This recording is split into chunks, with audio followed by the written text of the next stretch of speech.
Friends, at this time we are going to begin the funeral services for Naomi Rebecca Spector. If you have a cell phone or a pager, we would ask for you to please take a moment to turn it off or make sure it's in the silent mode.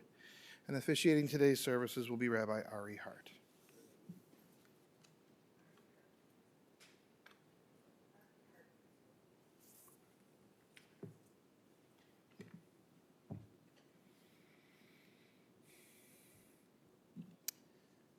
We're here this morning to remember and to honor Naomi Rebecca Spector, Naomi Rivka Bat Chaim V'Gisha, beloved mother of Debri, and Zach and Adam, Bubby, Maddie and Tova, Gabriel, Ariel and Ayelet, Rowan, Hannah and Jacob, friend, support to many. Born in Chicago on the Great West Side to Chaim and Gisha, surrounded by family, the move to Albany Park, attending Erie Crown and Ida Crown, receiving an advanced degree in education, teaching in Chicago public schools, first in inner-city schools, and then after the children were born, in a school for children with special needs. Raised 3 beautiful, strong children pretty much by herself. Cared for aging parents, cared for grandchildren, a free spirit, an artist, a wonderful, humble presence. We'll begin our proceedings this morning with readings of Tehillim, followed by words of memory from Zach and Doug Klein, son-in-law, and then some concluding words. We begin with Tehillim Kaf Gimel, Psalm 23. Mizmor LeDavid, Adonai Robi Lo Echsar, Bino Desha Yarbitzeni Al Menuchot Yinahaleni, Nafshi Yishovev Yancheni B'Magle Tzedek Leman Shemo, Gam ki elech begates hamavet lo ira ra ki ata imadi. Shivtecha mishantecha hemi yenachamuni. Taroch lefanai shulchan neged sorerai dishanta b'shemen roshi kosi revaya. Ach tov v'chesed yudefuni kol yemei chayai. V'shavti b'veit Adonai la'orech yamim. A song of David, the Lord is my shepherd, I shall not want. God makes me lie down in lush pastures.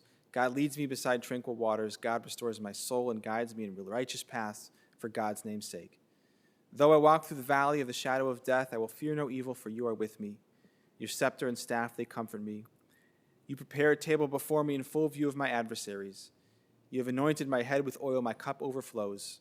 May only goodness and kindness pursue me all the days of my life, and I shall dwell in the house of the Lord for the length of days. Welcome, Zach, to begin.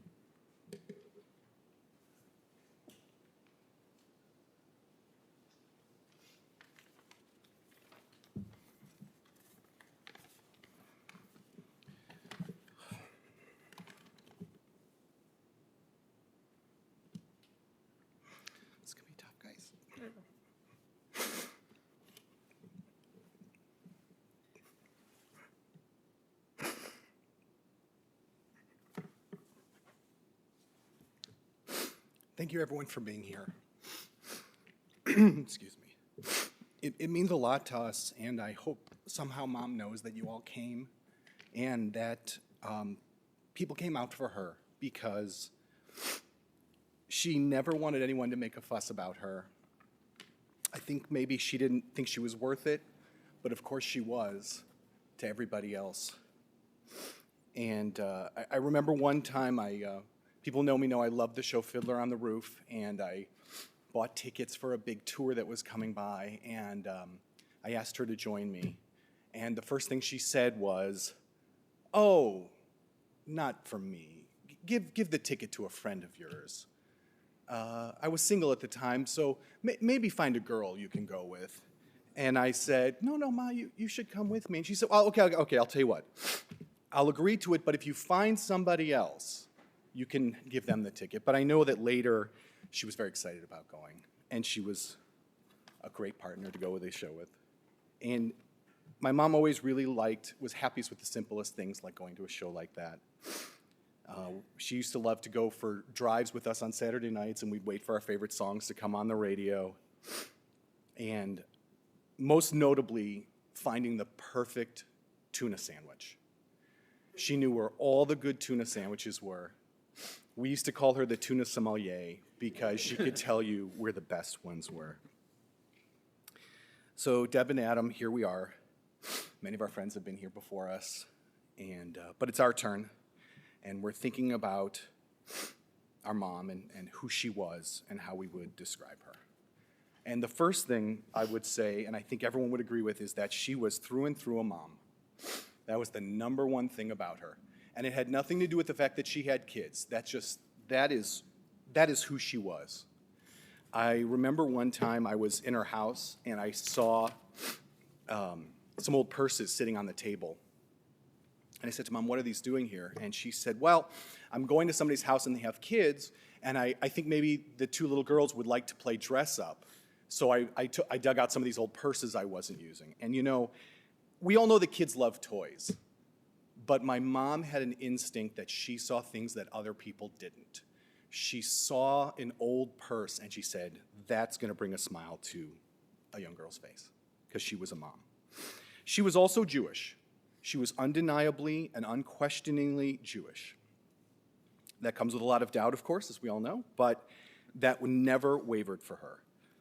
She didn't always love it, and in fact, she used to tell me that when I was born, she was so delighted to see that I had blonde hair and blue eyes and a straight nose, and the reason why is because I looked so un-Jewish. And long after I didn't have that blonde hair anymore, she still called me her blonder boy.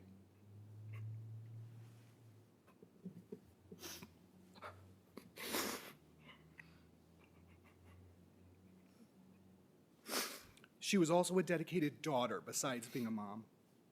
When her father got sick, she moved in with our grandmother to take care of him, and then she couldn't leave Bubby alone. So she stayed and stayed to the very end. She wouldn't let Bubby be alone. And even when Mom started having problems, she always asked us about Bubby. Even long after Bubby was gone, she was that dedicated to her. She was also a caretaker. She made sacrifices for everybody around her. She always was worried about everybody else's safety. So Deb and Adam, was there ever a time that you left Mom that she didn't say, "Now be careful, and make you commit to being careful"? Or one time telling me, I'll go with you, and me saying, "What are you going to do if something happens?" She was so concerned about food safety.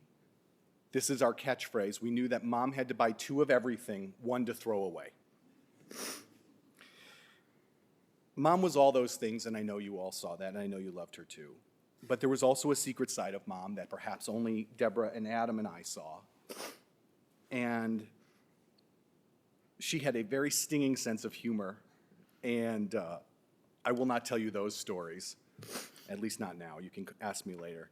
But, it always brought a smile to our face to hear a very shocking, stinging comment coming from her, or the perfectly placed F word, and it just made us all laugh. Another little secret, that I don't know if this is such a secret, is that she loved food burned. That was her. We all have a taste for burned, the 3 of us. It's shameful. People who go to restaurants with us are embarrassed about how we have everything overcooked. But I hope Mom knows that we appreciated all of it. That even if we were being yelled at, and the 2 of us likely, I think, were probably the most getting yelled at, we appreciated it. We knew, I used to say that Mom was 5 foot 1 inch of raw power. We did not cross Mom. I've been taller than her since I was 14 years old, but I didn't risk getting a, "Oh, really?" kind of comment from her. But we always knew that Mom was unshakable. She was unmovable. She was absolutely granite for us. She was always there. So, guys, now that she's gone, We remember every bit of it because we can't forget it. Because Naomi was unforgettable. If she was here, she would break into that song, most likely. We will remember her every time we hear the song, You Are My Sunshine, which she used to sing to us when we were young.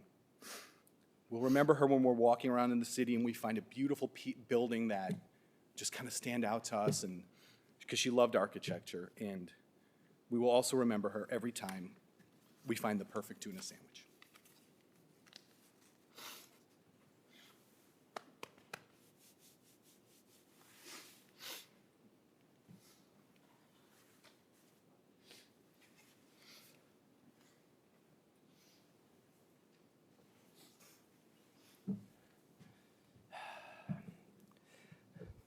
So Naomi taught me the meaning of the word schwieger. Schwieger is Yiddish for mother-in-law. And whenever I was around her, I called her my schwieger. And she always would cringe a little because there could be a negative connotation about mother-in-law. But that wasn't the case with Naomi. Naomi was a wonderful presence in all of our lives. She was a steady. In winter, on Motzei Shabbos, Bubby Naomi and Bubby Gishi would always come over to the house, not for any particular purpose, just to come and be. On Sundays, they were always over to the house. Every dance show of the girls, every soccer game of the boys, Bubby Naomi was at. Bubby Naomi was, for the girls in particular, for Maddie and Tova, Bubby Naomi was their surrogate grandmother because she was the one in town. And she was a steady, constant presence in our lives. And I have particularly fond memories of Seders with Bubby Naomi because, I did spend a lot of time working on the Seders and hope to engage people on a high level. And as the Seder were on, Debbie would be asleep at the table. My mother was always doing dishes. My mother's watching. Hi, Mom. But Naomi would be up, engaged, asking pointed questions, and particularly singing the songs. The tune that we use for Kilo Naya comes from her. So she had an abiding presence at the Seder, always looked forward. She used to stay with us for the Seder, so it was a great time that she was there. And it's really cruel what's happened to her. We have a picture on the refrigerator. It was a selfie taken on it. It must have been a day off where the kids were off from school, and she was always available to take care of the kids. And it's a picture of Ari and Gabriel and Ella in their pajamas and Naomi, and they're all smiling at the camera. And she's such a happy, joyful presence. And it seems like in the last 4 years, the forces of nature have taken a pencil eraser and started to erase the person that's behind the face. And it was really painful and really sad. The whole process of dementia, it starts out as vaguely comical and then frustrating and then depressing and then just cruel. And so it's really hard. The last couple of years have been hard because she's been absent from our lives. And she was such a major part of our lives. But the point of a hesped is that, we talk about we tell stories and bring the person back alive. And this week's Parsha, Baloscha, there's the inverted nuns, and there's a short section, and it's considered its own little book. So I'm going to tell my favorite tale from the little book of Naomi Rivka Bas Chaim Vagishi. In 2008, Debbie and I went on a trip to Israel, and the girls were around, and they were okay. They didn't need much, in the way of support. But Ari and Gabriel were about 2.5 years old, so they needed to, there were two of them, and they needed some parental guide, in our absence. So my mother came in from Virginia, and Bubby Naomi came to. They both stayed at the house to take care of the boys, and hi, my mom's watching, so I have to be careful what I say. Hi, Mom. My mother's a bit of a martyr. Naomi was a bit of a hypochondriac. So my contest in my mind was who would do better at the other's category, who would be a stronger, whether Naomi would be a better martyr than my mother, than my mother was a hypochondriac. But anyway, taking care of the boys was a relatively easy task because, they weren't picky eaters and they were good sleepers. The problem was Deborah's cat, Sally. Sally was an old gray cat, but she was diabetic. And she required a shot of insulin every day. And so the situation was, it was like a 1 milligram, very trace amount of insulin, because the cat only weighs 4 pounds. And the idea was that you had to drop the insulin into the syringe, pick up Sally, and hold Sally by the scruff of the neck, and put the needle into the fold of skin, right? Well, there's a problem with my mother. One, she doesn't like cats. She's never liked cats. She has no use for cats. Two, my father, Abba Shalom, was diabetic and had to use insulin every day. And there was no way in this world my mother was going to come near either the cat or the insulin shot. So it was tasked to Naomi to give the cat, Sally, the shot. So one day, Naomi picks up the cat. Now, we've established that Naomi was a hypochondriac. Now, everyone, and she was an above average hypochondriac, right? So she takes the needle, she draws the insulin into the syringe, takes the cat, grabs the scruff of neck, pushes the needle through the fur, the first layer of skin, the innards, the second layer of skin, the fur, and into her finger, and injects the insulin. Now, most people would be freaked out about that, but Naomi was particularly freaked out about that.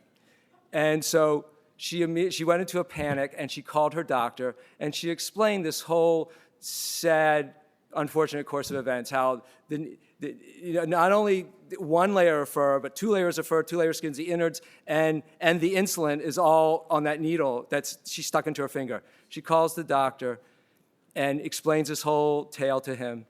And as soon as he was done laughing, he said, you'll be okay, just have a candy bar. Naomi was wonderful, and we're going to miss her. We're all going to miss her. And she was just an abiding presence in our lives, and may her memory be a blessing for all of us.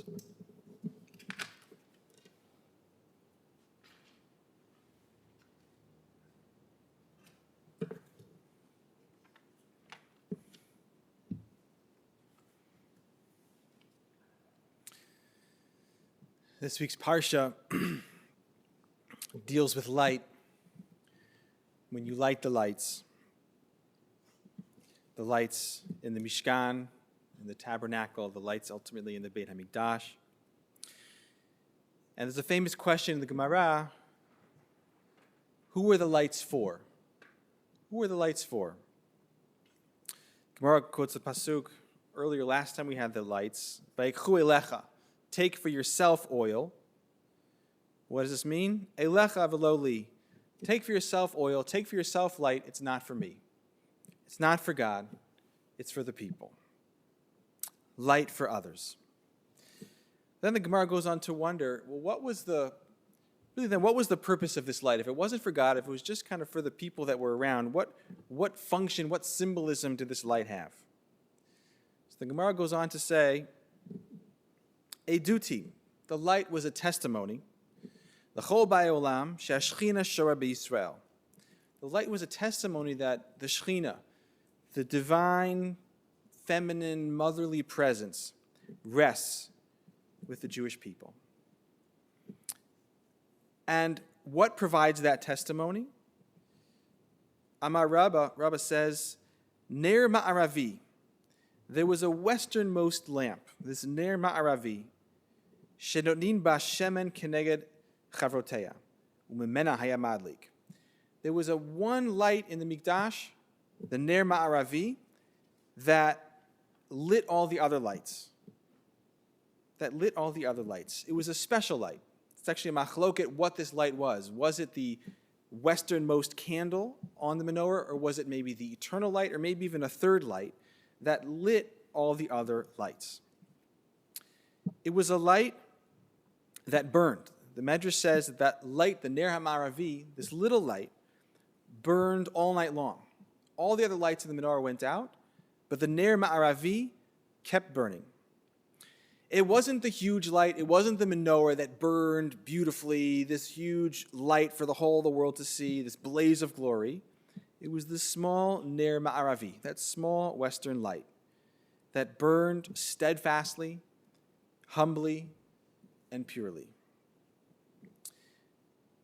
I think this was Naomi's light, the light of the Ner HaMa'aravi, that small, humble, steadfast light. It burned the light of family, as has been stated so beautifully, the self-sacrifice, that light that's exclusively for others. My light's not for me, my light is for you. The light of giving to children, making sure that all your needs were cared for, when oftentimes her needs were not. Putting you first, her light to you. And then going on to grandchildren, whom she adored so much. And such a beautiful testament that all of her grandchildren are here today, a reflection of that light of love.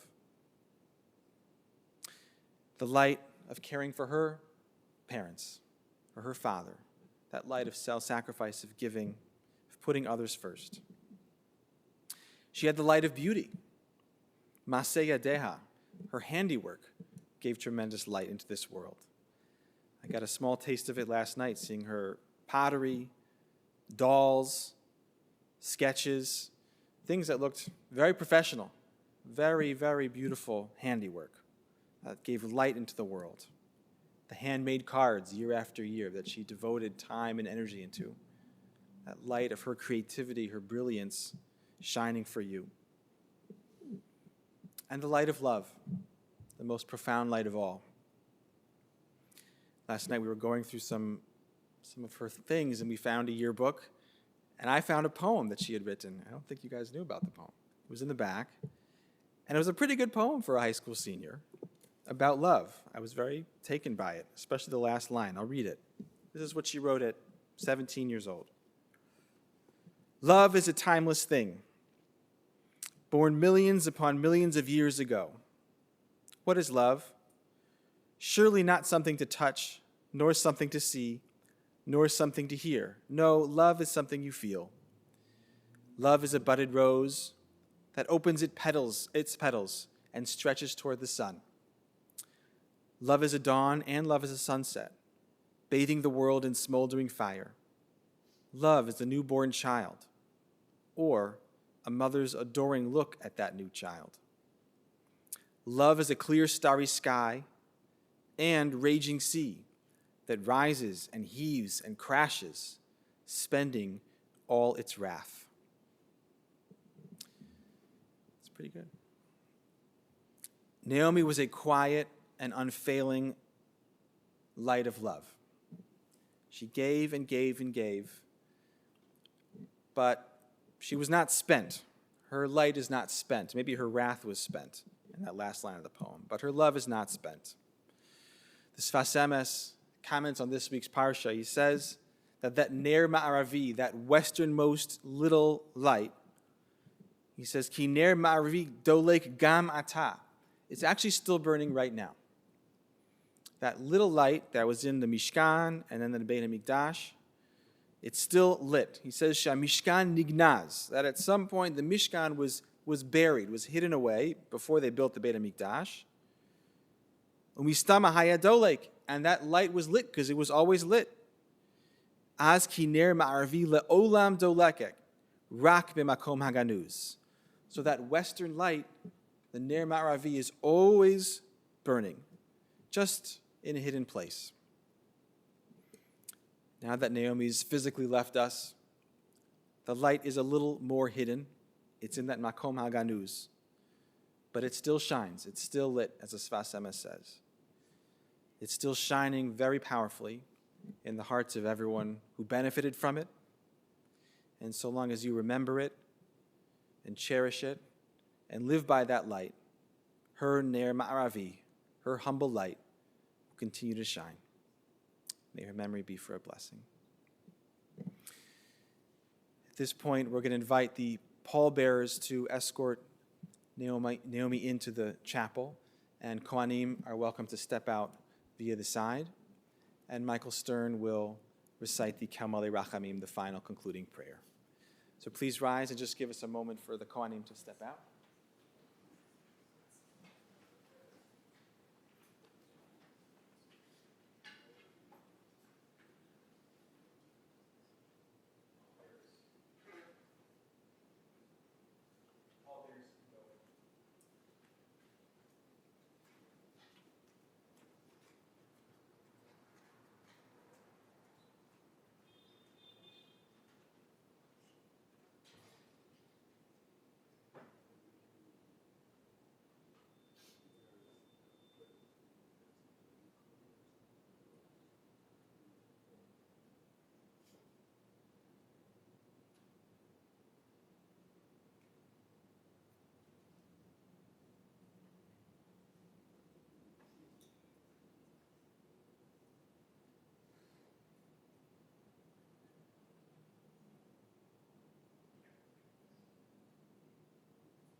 Hail Male Rakamim, Shochen Bamromim,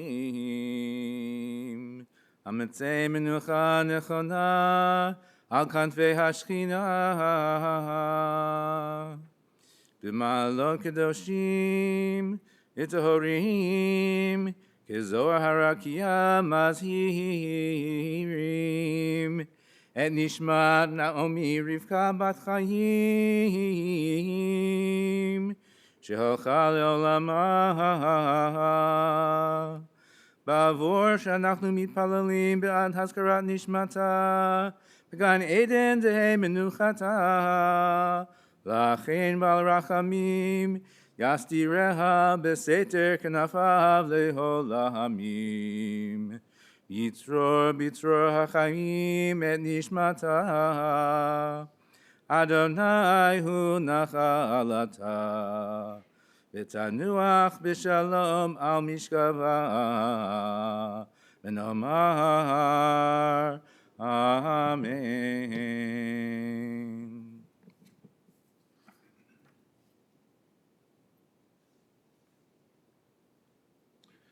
And friends, this concludes the services here in the chapel. The interment and burial service will continue at Waldheim Cemetery in Forest Park. For those of you traveling with us to the cemetery and the funeral procession, please do keep the following safety precautions in mind. Please make sure that your bright headlights and your four-way hazard flashes are on. Please make sure that you obtain an orange funeral safety sticker for your windshield, and we will be providing several of the cars in the procession with a magnetic orange flag to be placed on top of your car. Please travel as close as safety permits to the car in front of you to avoid any gaps in the procession. For your own safety and security, I would suggest not speaking or texting while driving to the cemetery and the funeral procession. As we make our way through the intersections, if the car in front of you proceeds through the intersection, please proceed with caution. Feel free to use your horn liberally, but please do make every effort to follow the car in front of you so that we can all get to the cemetery together. The Shiva will be at the Klein residence at 9453 North Lincolnwood in Evanston. There's a detailed explanation of times that's available in your service folder. For those of you joining us online, all of the Shiva times, that information is also available on our website. Again, the pallbearers, David Sugar, Mark Swatez, Lev Goldberg, Madeline Klein, Tova Klein, Ari Klein, and Gabriel Klein. We'll ask the pallbearers to come forward one more time to escort the casket from the chapel, and we'll escort the family as well. Then, once the casket is left, you may return to your cars. Thank you.